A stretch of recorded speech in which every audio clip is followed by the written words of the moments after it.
A big trade shock is about to hit Indian exporters as Washington enforces steep new tariffs starting Wednesday, targeting goods of Indian origin.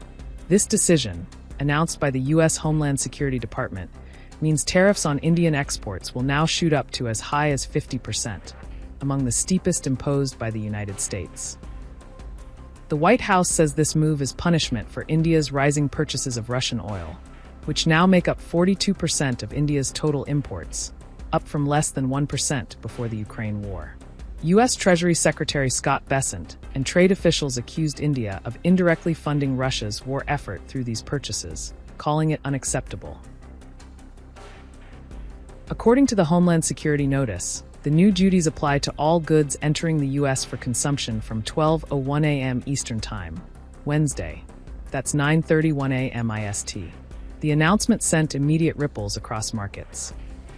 Indian rupee fell 0.2% to 87.75 per US dollar, while benchmark indices declined by 0.7% in early trade. Analysts warn the broader economic fallout could hit profits and growth in the coming quarters.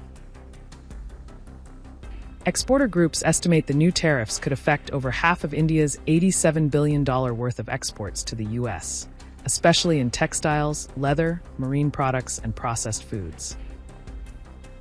Orders have already started drying up, with some exporters warning shipments could drop 20 to 30% from September onward. A Commerce Ministry official told Reuters there is little hope for immediate relief from Washington. However, the government plans to provide financial assistance, including subsidies on bank loans, and is urging exporters to target 50 alternative markets, including China, Latin America, and the Middle East. The crisis comes on top of existing stress in the diamond industry, where exports are at a two-decade low due to weak Chinese demand. Now, higher tariffs threaten to cut off access to the U.S., which accounts for nearly a third of India's $28.5 billion gem and jewelry exports.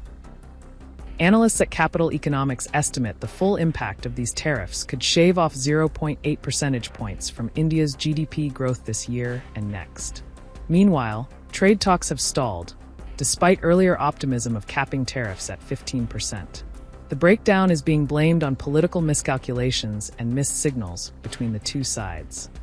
Foreign Minister S. Jaishankar has made it clear that India will continue to buy oil based on economic considerations. There is no directive yet to curb Russian imports, even as diplomatic tensions mount. With $190 billion in bilateral trade at stake and political tensions rising, the world's largest and fifth largest economies are at a crossroads. Will this escalate into a full-blown trade war? We'll keep tracking the story. For the latest global trade and economy news, subscribe to the Indian Express.